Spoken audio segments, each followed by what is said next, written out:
Glória a Deus. O cheiro não chegou aí, mas ainda vai chegar.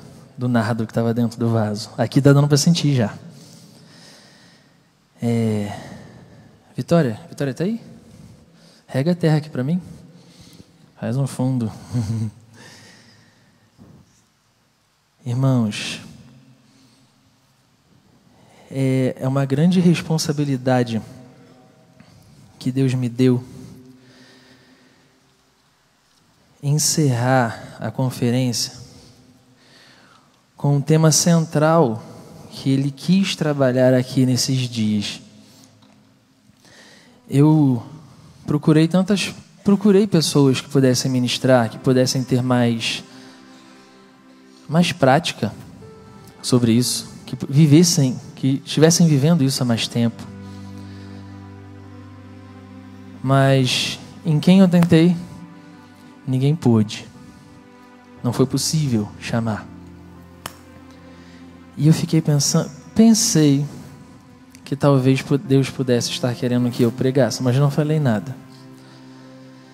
E me lembrei de uma cena das Crônicas de Nárnia, no filme número 2. Quantos já assistiram Crônicas de Nárnia? Nesse filme tem um leão. E esse leão, ele representa Jesus. E nesse filme, no filme número 2, o príncipe Caspian chega para ele no final e fala assim: eu não estou pronto para reinar. E o leão fala para ele: por isso mesmo eu sei que você está pronto. Porque ele não estaria cheio de si. Estaria na dependência. E eu lembrei dessa cena. Mas não falei nada. Fiquei na minha. E um dia alguém, não sei se foi a Taina, não sei quem foi, falou que eu estava comentando que eu não consegui ninguém para pregar hoje, no último dia.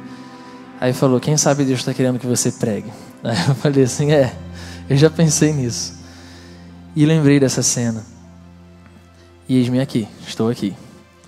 Eu vou falar de um assunto que, assim, eu entendi o porquê que Deus quis que eu estivesse aqui hoje. Porque Ele tem me dado algumas coisas para a juventude e, consequentemente, para a igreja. E ninguém melhor para expor isso que Ele está dando do que eu mesmo, porque Ele está me dando. Então, talvez alguém de fora não atingisse o alvo do jeito que Deus queria, porque Ele tem me dado as coisas. Então, ninguém melhor para explicar do que eu mesmo, né? O Senhor, Ele quer gerar a partir de hoje uma nova cultura na Juventude Avivar, consequentemente na Igreja Batista de Rancho Novo. Isso vai começar a contagiar as pessoas. Na verdade, já está contagiando antes mesmo da introdução oficial da cultura. Tá dando para sentir o nardo agora? O cheirinho? Tá indo aí, né? E essa dança, ela foi propícia porque tem muito a ver com isso que a gente vai falar aqui. Que cultura é essa? Você pode estar pensando, né? O spoiler já está ali em cima e você já sabe o tema. A cultura da semeadura. Na verdade, não é uma cultura nova. Ela foi fundada há muitos anos atrás, lá na igreja primitiva. Depois desse evento que nós lemos, que o Espírito Santo veio e encheu todos que estavam naquela casa, eles começaram a falar em outras línguas e as pessoas começaram a entender a mensagem do Evangelho nos seus próprios idiomas, que a cidade de Jerusalém estava cheia de turistas naqueles dias, e eles começavam a ouvir a pregação no seu próprio idioma, por pescadores, que não tinham como falar o idioma do outro. E eles começaram a ouvir, o Espírito Santo começou a mover. E Pedro se levanta para explicar o que estava acontecendo.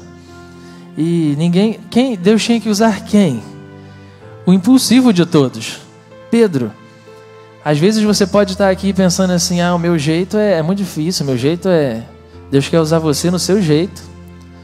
Ele tem um jeito de te usar. É lógico que Ele pode lapidar o seu temperamento, mas o seu jeito é o seu jeito. Ele te deu por um motivo. Se Pedro fosse calminho igual João, Ele não ia ter aquele impulso de falar para aquela multidão que estava em Jerusalém naquela hora, criticando a eles. E a Bíblia diz que, se eu não me engano, 3.000 almas se converteram naquele dia. Então Deus quer te usar do seu jeito. Se você é calmo como eu, Ele vai te usar da maneira calma. Tem coisas que só os calmos conseguem. Ouvir um desabafo de 40 minutos no telefone. Ficar um tempão ouvindo e aconselhar. Tem coisas que os Pedros não conseguem, mas os Joões conseguem. E tem coisas que só os Pedros vão fazer. Como tomar a frente de alguma coisa. E botar a cara a tapa e vamos lá, vamos resolver. Então não pensa que o seu jeito Deus não pode te usar, porque Ele pode. Isso não estava na mensagem, mas eu creio que possa estar entrando no coração de alguém aqui. E eu quero te convidar a abrir sua Bíblia em Atos capítulo 2, versículo 42.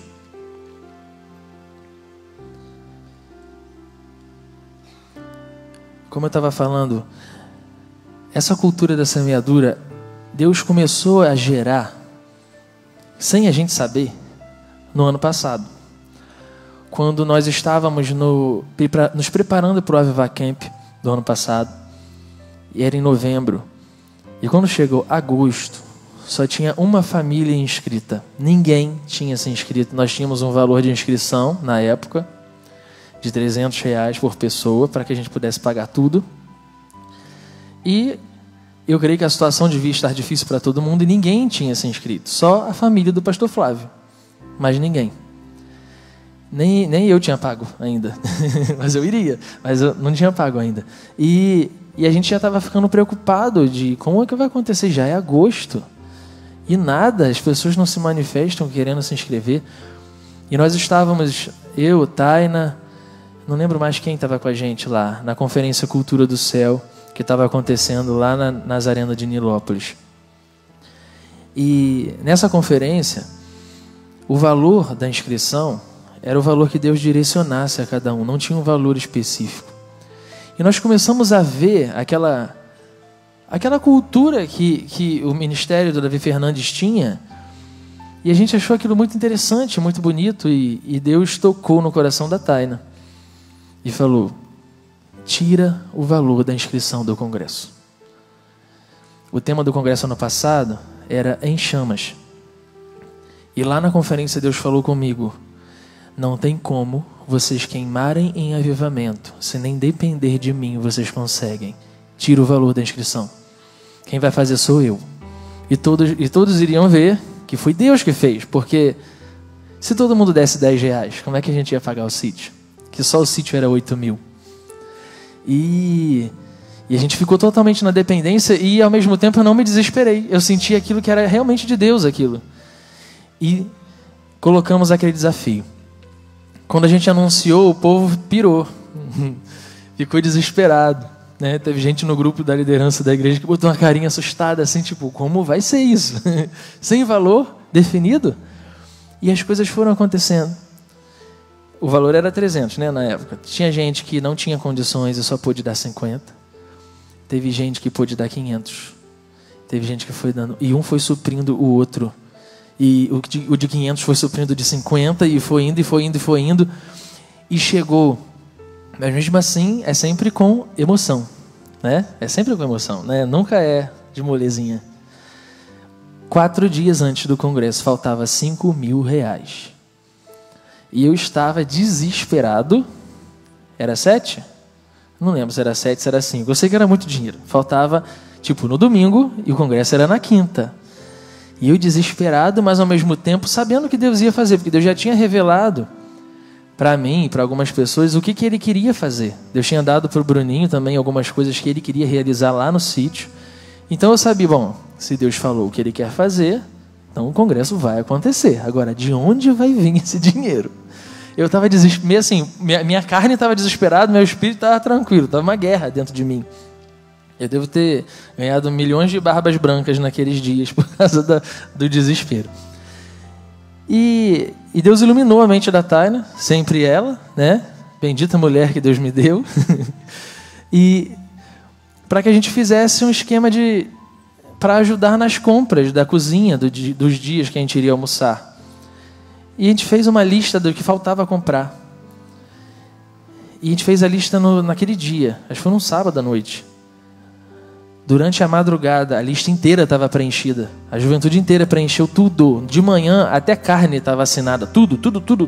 E a gente economizou muito dinheiro naquilo. E a gente começou a respirar, tipo... Bom, não é tanto dinheiro assim, está diminuindo. Liguei para o dono do sítio. Perguntei. Falei, Senhor, está nas tuas mãos. O sítio a gente tem que pagar antes do congresso, né? Não pode pagar depois.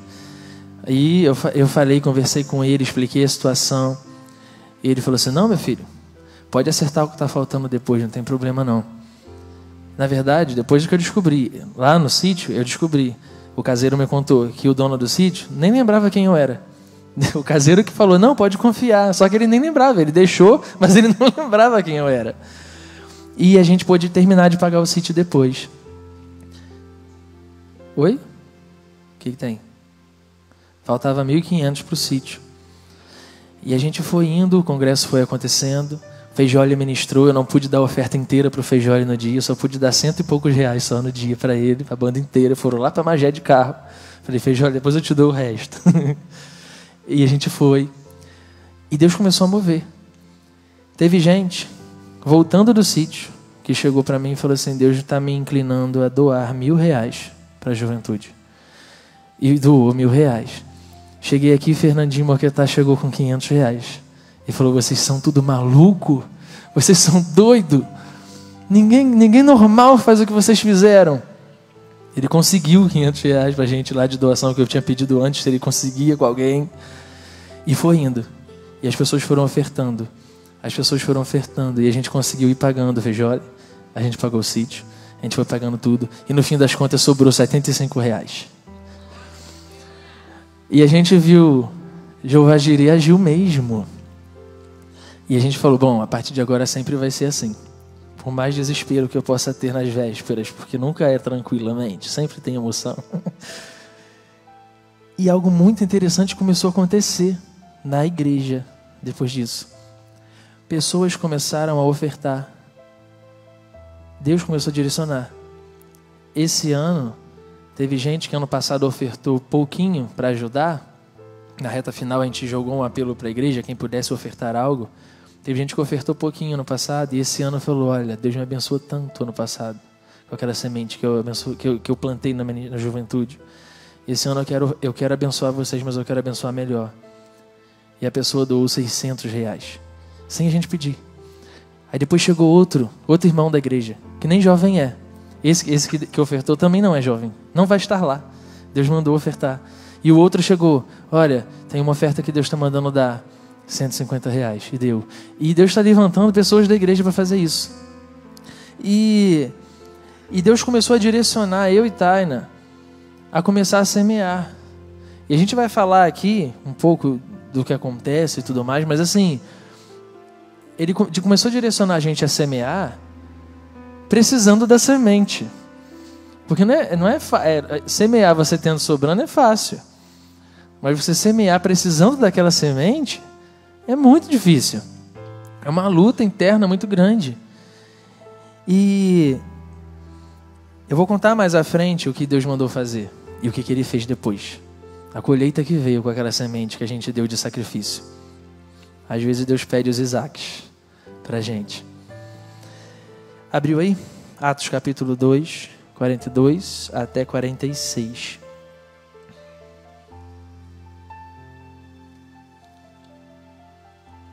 Renan, se tiver a Bíblia aí, pode botar esses versículos que são... Tem vários textos que a gente vai usar hoje. Aí que a gente fica mais rápido para ler. Atos 2, 42 a 46.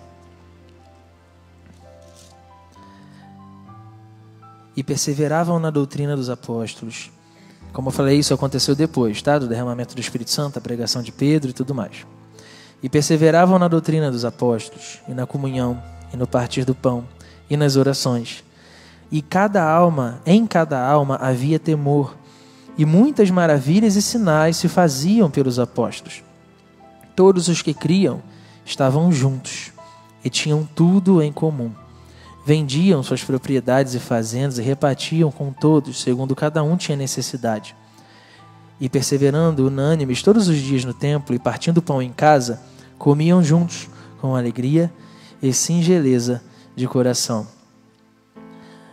Essa cultura da semeadura, ela foi sacramentada, vamos dizer assim, fundada ali na igreja primitiva, ali. Eles já faziam isso. É uma cultura antiga que começou a cair no esquecimento da humanidade e da igreja de Cristo. Por quê? Porque a nossa sociedade ela é muito egoísta, vamos dizer assim. É sempre o eu primeiro. É sempre o meu primeiro. Eu tenho que lutar para conquistar as minhas coisas. E você que lute para conquistar as suas. A gente é imergido numa cultura assim. E a cultura da semeadura começou a ficar esquecida. E a igreja de Cristo também foi desacostumando a fazer isso com o tempo. Só que o Senhor está querendo restaurar isso aqui. E tem motivo. Eu não sei, eu acredito que isso faça parte do avivamento que Deus queira derramar aqui nessa igreja. E eu sei que isso vai começar a contagiar mais a igreja. Já está contagiando antes de se oficializar. E eu sinto claramente aqui hoje a inauguração dessa cultura. A reinauguração dessa cultura. 1 João, capítulo 4, versículo 17, fala assim: nisso é perfeito o amor para conosco, para que no dia do juízo tenhamos confiança, porque qual ele é, também somos nós no mundo. Não era esse versículo não, era outro que estava em 1 João e eu anotei errado. Mas enfim, o que diz o versículo que eu queria? Quem tem bens e fecha o coração ao necessitado, não está nele o amor de Deus. O ato de semear, ele está intimamente ligado ao amor de Deus em mim e em você. Porque se a gente não ama o próximo, a gente não sente essa inclinação para semear. Você pode até semear tendo sobrando, mas você semear precisando da semente, é mais difícil. Sem amor, você não consegue fazer isso. E no início, não é um processo fácil, né? Você semear. Eu estou falando de questão financeira, mas nem sempre é isso. Deus às vezes quer que você semeie um abraço na vida de alguém e a gente, por medo, se acovarda. Deus às vezes quer que você semeie uma oração na vida de alguém. Às vezes alguém está precisando de uma cura e Deus te inclinou a orar e você não vai.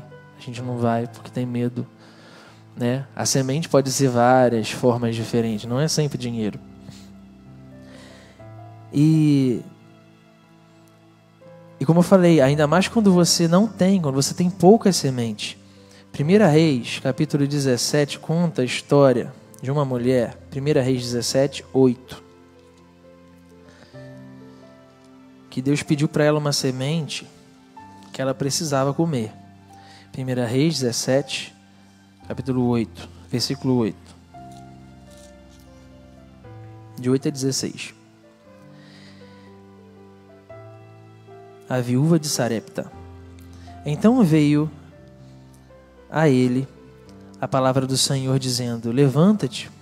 Isso para Elias, tá? Para o profeta Elias. Veio a ele a palavra do Senhor dizendo: levanta-te, vai a Sarepta, que é de Sidom, e habita ali. Eis que eu ordenei ali a uma mulher viúva que te sustente. As viúvas eram muito pobres na época, porque quem sustentava a casa era o marido. Então, como ela não tinha mais marido, não tinha pensão, como hoje em dia, e ela vivia de pedir esmolas ou ajuda das pessoas.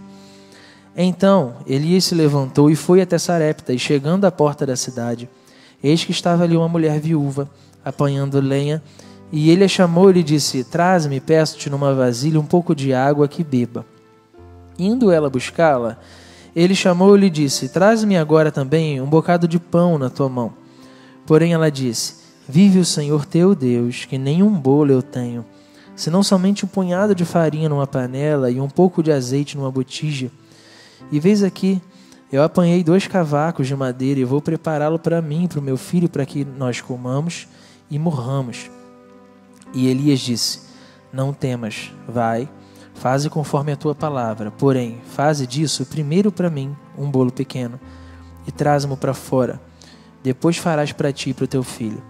Porque assim diz o Senhor Deus de Israel: a farinha da panela não se acabará, e o azeite da botija não faltará, até o dia em que o Senhor dê chuva sobre a terra. E foi ela e fez conforme a palavra de Elias, e assim comeu ela, ele e sua casa muitos dias. Da panela a farinha não se acabou, e da botija o azeite não faltou, conforme a palavra do Senhor, que falara pelo ministério de Elias. Seja sincero, se você e eu estivesse no lugar da viúva, você só tem uma mãozinha de farinha. É a última coisa que você tem na sua casa para comer e você não tem trabalho. E um pouquinho de azeite para você fazer um pãozinho, sem sal, sem açúcar, sem nada. E a única coisa que você tem para comer. E chega alguém, um missionário, e fala assim: você pode fazer um bolo para mim? Eu estou com fome, eu vim de longe, estou vindo lá de Minas Gerais, acabei de chegar, e eu estou sem R$1 aqui, eu não posso comprar nada, eu estou com muita fome. Você pode fazer um bolo para mim? E você fica assim: mas eu só tenho um pouquinho de farinha, era a minha última refeição, e eu não sei o que vai ser de mim depois disso. Será que a gente faria? É difícil, né?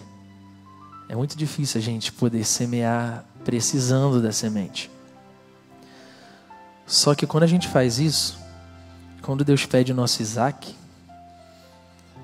a recompensa sempre vem depois. Não que a gente tenha que semear esperando a recompensa. Não é o objetivo. É uma consequência. Se você planta uma semente numa terra, qual a consequência? Ela vai brotar. Se você regar, ela vai brotar, vai crescer, vai virar uma árvore e vai dar fruto. É consequência. É algo que acontece. Não é o objetivo. Eu não vou dar uma oferta para fulano esperando receber o dobro de Deus. Não. Mas quando a gente dá a oferta de sacrifício, é uma segurança. Tipo, eu sei que Jeová Jireh vai me prover, porque Ele está pedindo para eu doar. Foi o que aconteceu com a viúva. E algo muito importante que eu tenho para te dizer. Eu vi isso numa palestra uma vez e é totalmente propício para falar agora. Não coma a sua semente. Pode repetir comigo? Não coma a semente. Não, fala com autoridade, vocês estão dormindo. Não coma a semente. Fala para quem está do lado, não come a semente. Não come, fala para o outro lado, não come a sua semente. Semente não foi feita para comer. Semente foi feita para plantar. Porque se você tem um punhado de semente e você depende da colheita dela para viver, se você comer tudo, você vai morrer. Porque você não vai ter fruto depois. Então, por exemplo, se você tem todo o seu salário e Deus te inclinou a ofertar X valor na vida de fulano, aquilo não é mais seu, aquilo é semente. E você não pode comer aquela semente. Aquilo virou semente. E quando você faz, mesmo que pela fé, mesmo precisando, às vezes aquela pessoa estava precisando daquele valor para pagar uma conta de luz, às vezes a conta estava para ser cortada a luz, e você vai ser instrumento de Jeová Jireh na vida da pessoa, você vai ser resposta de oração, e a fé da pessoa vai ser edificada, a sua fé vai ser edificada. Feijoli contou uma experiência aqui na quarta-feira, que Deus inclinou ele a dar R$50 para uma senhora que estava lá no fundo da igreja, e ele deu, e aquela senhora anos depois chegou para ele e falou: lembra daquele dia? Então, eu tinha um filho pequeno, era isso que ele falou? E meu gás tinha acabado. E eu precisava de dinheiro para comprar o gás. E a sua oferta foi instrumento para eu comprar o gás. Às vezes, é pouco. Às vezes é R$2. Aí você fala assim: eu não vou chegar em fulano e dar R$2. Falar que Deus mandou eu dar R$2. Irmão, de repente aquilo é o que falta para inteirar a passagem do teu irmão, para ele não ir a pé para casa. Então não tem semente grande, não tem semente pequena, é semente. Se Deus mandou dar, é semente. O objetivo, Deus sabe e a pessoa sabe. Seja pouquinho, seja um montão. Mas Ele te direcionou, vai e faz. Vai e faz, vai pela fé e faz. Teve uma experiência que a gente viveu lá em casa. Eu não vou dizer nome de pessoas, né? Mas assim, eu vou contar o que aconteceu para vocês entenderem. Aconteceu logo depois desse congresso do ano passado. A gente estava precisando, a gente precisou pagar uma dívida alta e a gente não conseguiu fazer compras de mês, né? Para sustento da casa. Consegui só comprar algumas coisas. E uma irmã aqui da igreja chegou lá logo depois do congresso lá em casa com um carrinho desses de feira, cheio de compras. E falou: Deus mandou vir aqui e trazer isso aqui para vocês. Irmãos, era o que eu não tinha comprado no mercado. Era o que faltava. E ela trouxe. Irmãos, aquilo durou o mês inteiro. Eu falei com ela, sabe, por exemplo, um pacote de papel higiênico. Acaba rápido. Durou o mês inteiro o pacote. Eu falei um mês depois para ela, eu falei: olha só, você tem noção de que o último rolo está acabando agora daquele papel higiênico? E não foi prisão de ventre de ninguém. Foi multiplicação. E a gente viveu, acho que foi o primeiro contato que a gente teve com provisão desse jeito. A Taina já estava acostumada, mas para mim era novidade. A Taina, quando morava sozinha, ela vivia milhões de experiências dessas. Arroz caía na cabeça de fulano e fulano lembrava dela e levava a compra. Era isso que acontecia. Ela vivia isso intensamente, mas para mim era novo. E a gente viveu aquilo e tudo mais. Passou um tempo, já nesse ano, essa mesma pessoa sentiu novamente de levar compras pra gente. E levou. E a gente de fato estava precisando. Muito. Só que não era muita coisa também, né? E a gente conseguiu botar ali na despensa e tal, dava para alguns dias.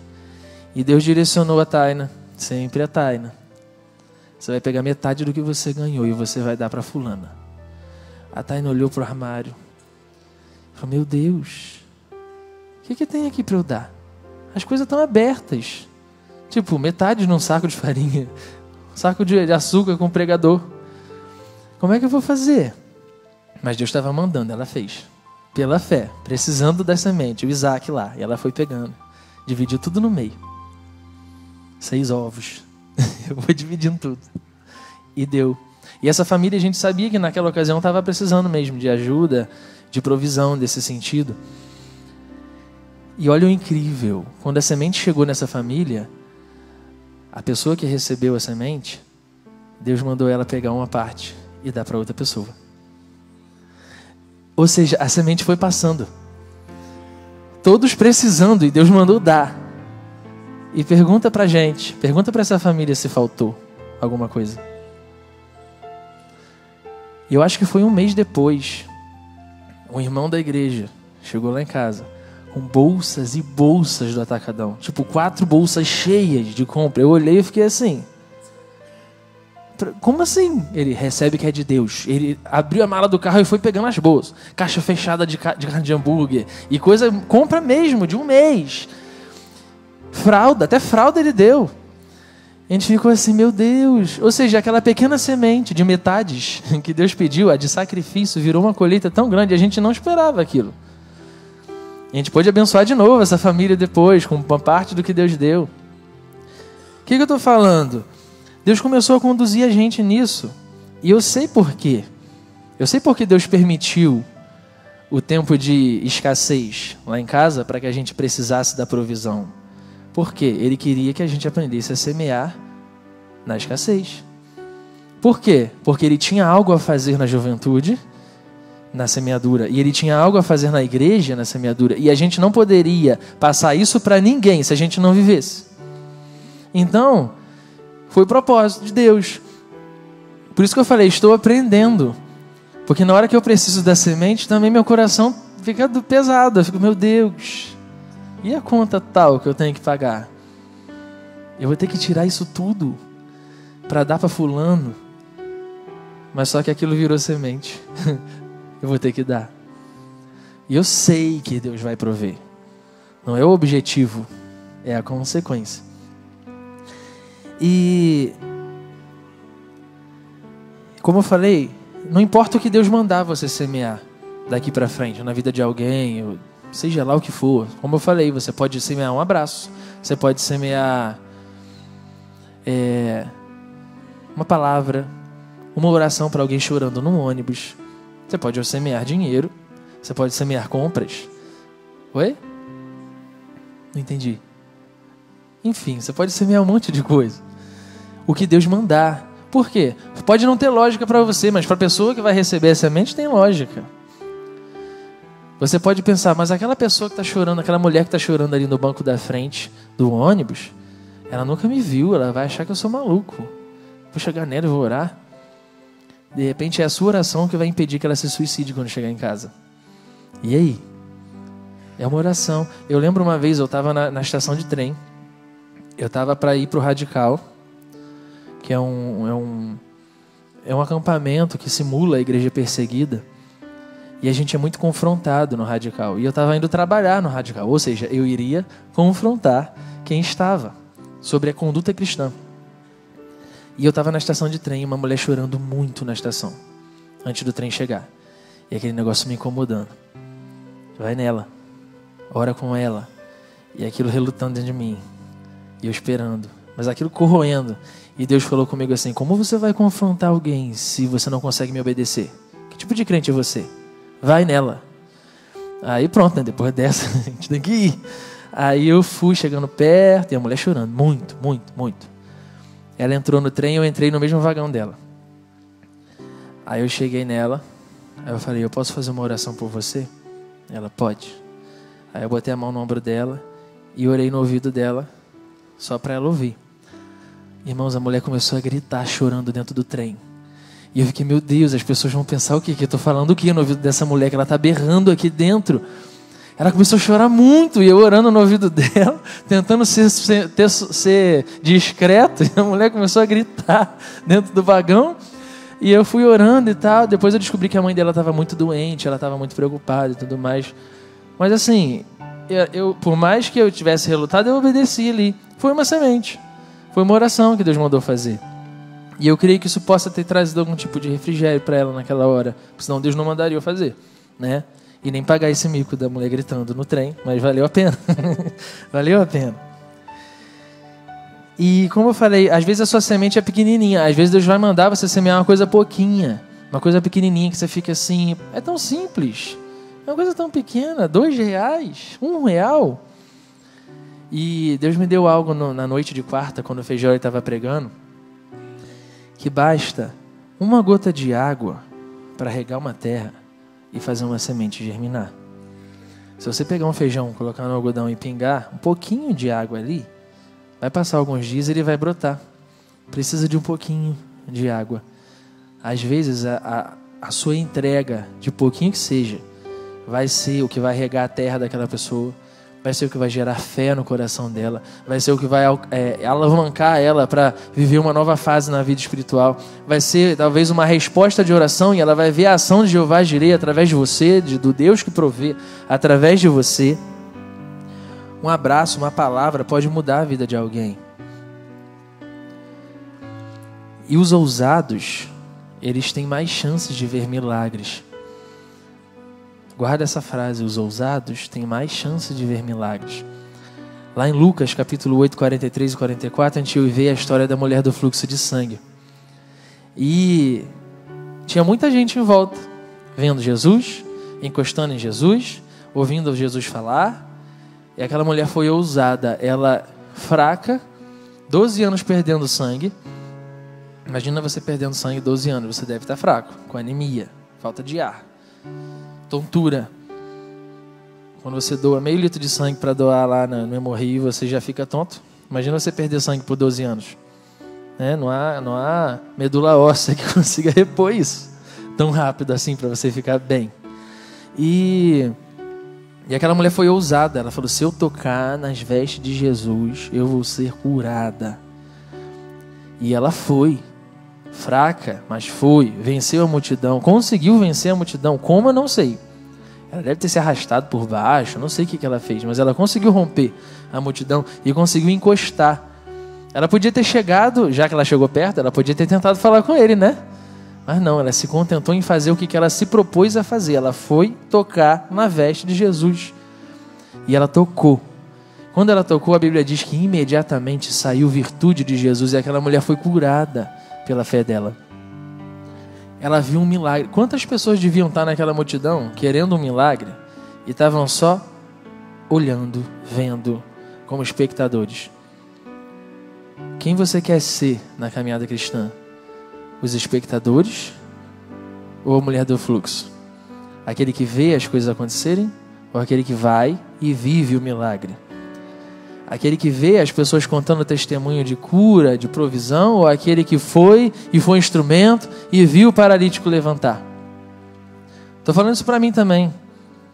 Que uma vez entrou uma pessoa muito doente, dessas que ficam na cadeira de roda no trem, e o pai da menina pedindo oferta, e passou pela minha cabeça de orar pela menina, mas eu fiquei com muito medo de orar e a menina não levantar e semear a falsa esperança ali. Mas e se fosse Deus mesmo me mandando orar por aquela menina e ela ficar curada dentro de um vagão de trem, todo mundo vendo? Olha o milagre, olha o que ia acontecer, né? Eu preciso caminhar um pouco mais na fé para eu poder ter coragem para fazer isso, mas eu creio que vai chegar o tempo, não só meu, mas de cada um aqui, de chegar e botar a mão e seja curado em nome de Jesus, né? Porque estava lá na promessa, Jesus antes de ir para o céu, ele falou: vocês imporão as mãos sobre os doentes e eles ficarão curados. Jesus não mente. Então eu creio que vai chegar esse tempo da gente ter essa fé, de fazer isso. E como eu falei, a colheita é só uma consequência, né? Ela não tem que ser o nosso objetivo, mas ela é a consequência natural de toda essa semeadura. Gálatas 6, 7. Gálatas 6, versículo 7 até o 10. Não erreis. Deus não se deixa escarnecer, porque tudo que o homem semear, isso também colherá. O que semeia na carne se fará a corrupção. Mas o que semeia no Espírito, do Espírito colherá a vida eterna. E não nos cansemos de fazer o bem, porque a seu tempo colheremos, se nós não tivermos desfalecido. Tudo que o homem semear, ele colherá. Seja bom, seja ruim. Se você semeia fé, você vai colher fé. Se você semeia discórdia, você vai colher problemas. Se você semeia mentira, você vai colher problemas maiores ainda. Então depende do que a gente está semeando. Você pode semear palavras, boas ações, dinheiro, bênçãos. E Provérbios 11, 25 fala que a alma generosa engordará. Nesse caso, engordar é bom, né? Uma alma gorda é bom.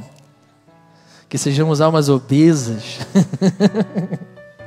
A porta é estreita, mas a gente vai passar.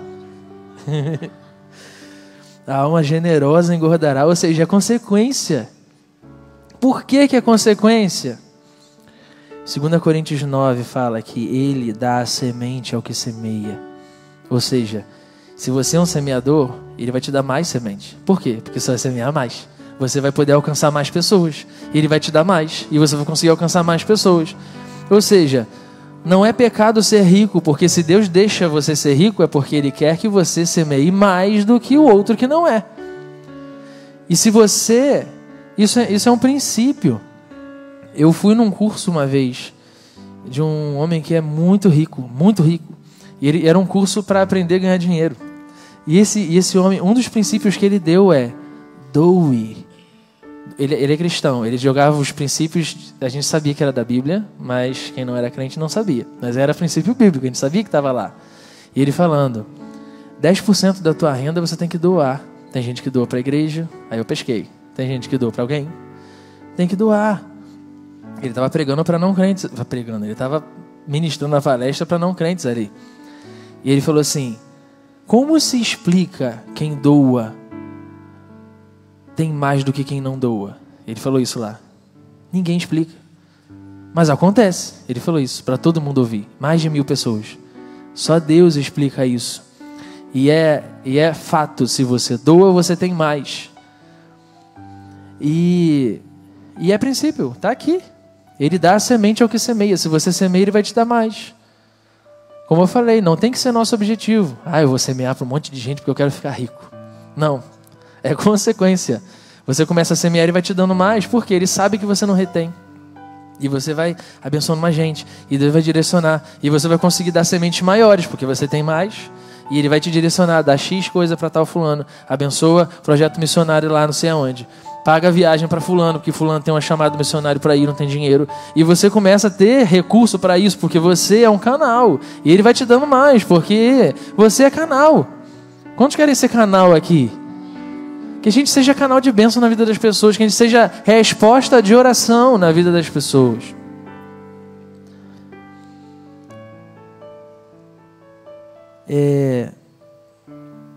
A gente vai ter, estamos caminhando para o fim já, no dia 14 de dezembro, guarda essa data, 14 de dezembro, nós vamos ter um culto aqui, da juventude, mas para a igreja inteira, que a gente vai chamar de culto da super semente.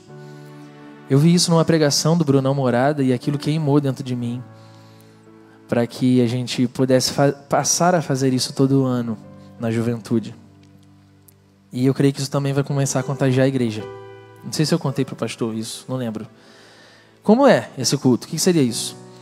É um culto especial, é um sábado, 14 de dezembro, onde a gente vai ser ministrado e direcionado a semear o que Deus mandar semear. Então você vai se organizar meses antes e vai orar. Senhor, o culto da super semente é dia 14 de dezembro. Tá, estamos em setembro. O que o Senhor quer que eu semeie nesse dia? Pode ser que Ele te direcione a semear brigadeiro. Pode ser que Ele te direcione a semear picolé. Pode ser que Ele te direcione a semear dinheiro.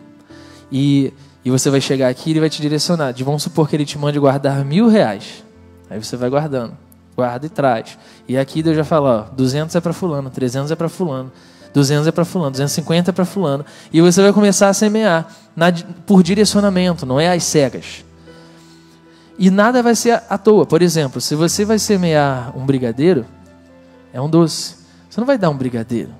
Você vai fazer é um ato profético. Você vai semear doçura de Deus na vida da pessoa. Se você vai semear um boné, é cobertura espiritual na vida da pessoa. E você vai usar aquilo como ato profético. Esse culto vai ser assim.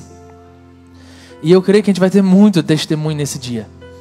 Muito testemunho de gente que estava precisando de algo, gente que precisava de uma oração. Quem sabe você não vai ter semente física para dar, mas Deus vai mandar você dar o melhor abraço que você pode nesse dia. E você vai dar o seu abraço, e com o seu abraço a pessoa vai sentir Deus, vai mudar a vida dela naquele dia. Então não importa a semente que Deus vai mandar você trazer. Pode ser física, pode não ser, pode ser dinheiro, pode não ser. Enfim, vai ser cada um com Deus. Então já se prepare para esse dia. E pergunte a Deus, Senhor, o que o Senhor quer que eu semeie dia 14 de dezembro? E para quem eu vou semear? Porque tudo vai ser direcionado. Isso vai ser um culto anual. Nós vamos fazer isso todo fim de ano. E eu creio que isso vai virar realmente uma cultura. Isso vai entrar no sangue. E seremos uma juventude de semeadores. Isso vai contagiar mais ainda a igreja, o que já está contagiando antes de acontecer. Tem pessoas que nem são da juventude que já estão semeando no ministério. E isso vai contagiar. E eu creio que vai fazer toda a diferença. Vai contagiar a igreja. E vai mudar a cultura de um lugar. Não só daqui. Eu creio que isso vai começar a influenciar as pessoas perto, né? Isso vai... Imagina uma igreja inteira com essa cultura. Que coisa linda. Imagina.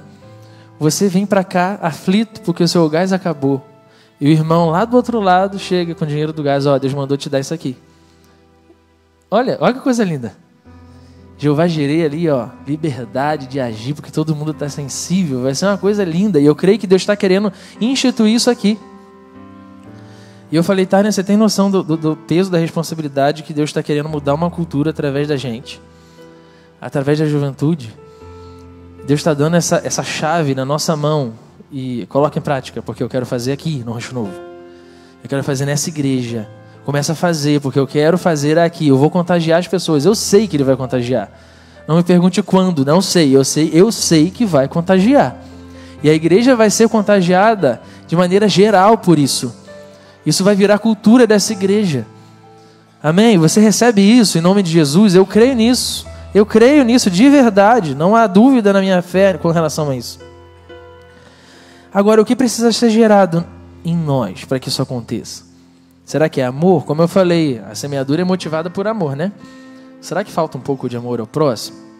Será que falta um pouco de empatia? Nós vamos orar por isso aqui. O que precisa ser tirado? O orgulho?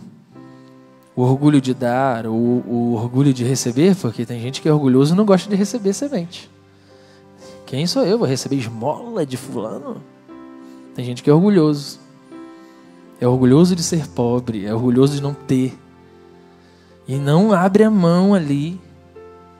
O orgulho vai para os dois lados. A gente tem que se livrar do orgulho, porque não só do orgulho, porque quando você semeia, a Bíblia diz, a sua mão direita não sabe o que a sua esquerda faz. Ou seja, não sai anunciando. Não é para tirar foto. Não é para postar foto chorando no Facebook de contrição, estou doando o meu melhor. Não. É você e Deus. Ninguém precisa saber o que você fez, não. Eu contei o que a gente fez aqui só para vocês terem noção do que Deus fez. Mas a gente não precisa ficar contando. Por quê?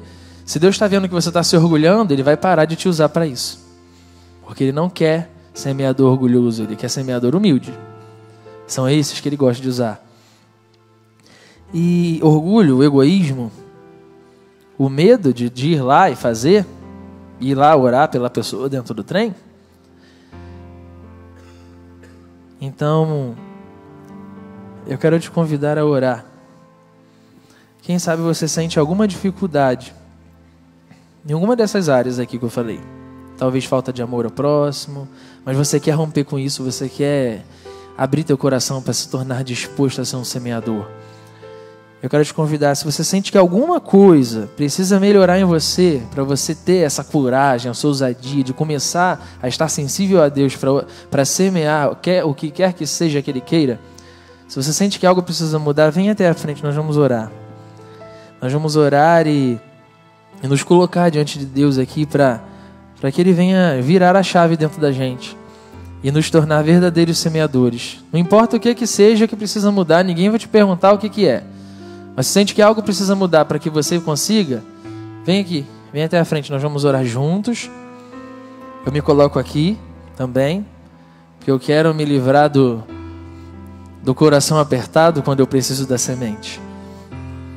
Eu quero me livrar do medo, para que eu possa também estar orando lá quando Deus mandar orar por alguém. Eu me coloco aqui.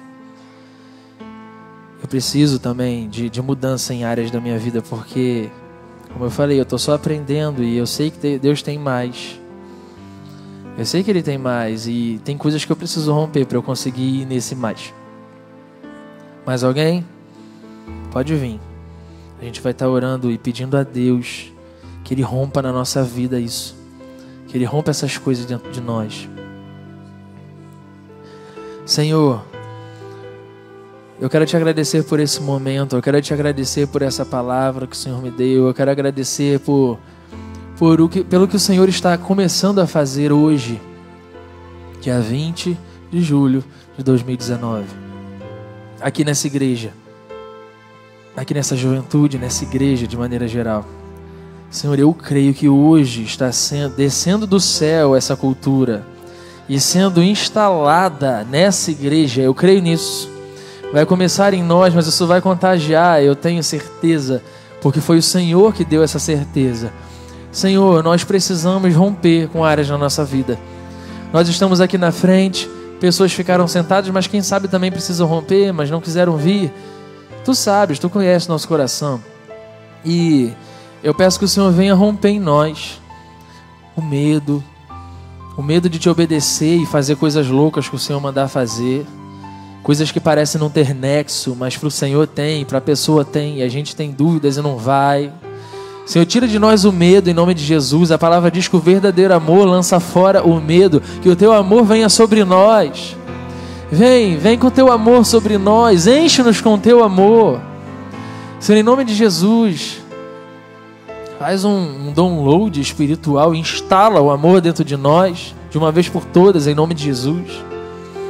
Que a gente possa olhar as pessoas com o olhar que o Senhor olha.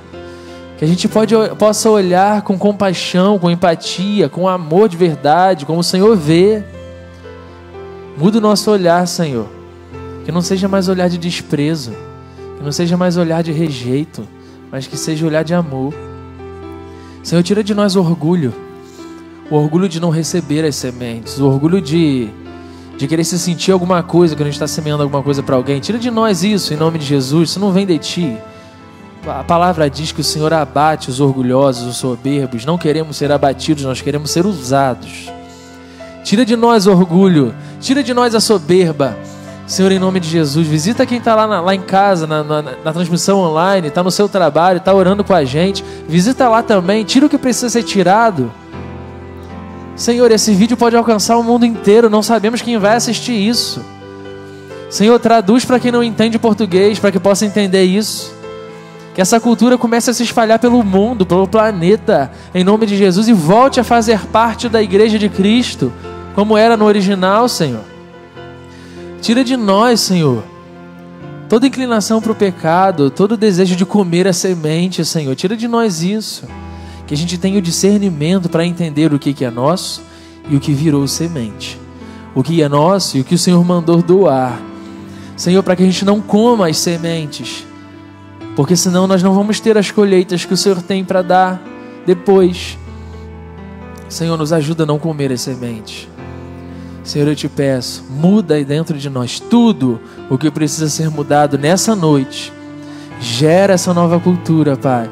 E nós, como Igreja de Cristo, recebemos a cultura da semeadura nessa hora, nessa igreja, nessa juventude. Usa-nos como o Senhor quiser, para quem o Senhor quiser e da maneira que o Senhor quiser, sabendo que Tu és fiel para prover o depois, sabendo que Tu és fiel para fazer as coisas acontecerem, para suprir o nosso Isaac. Senhor, eu creio que Tu és fiel. Tu és fiel. Senhor, e nós te agradecemos. Agradecemos. Em nome de Jesus. Amém.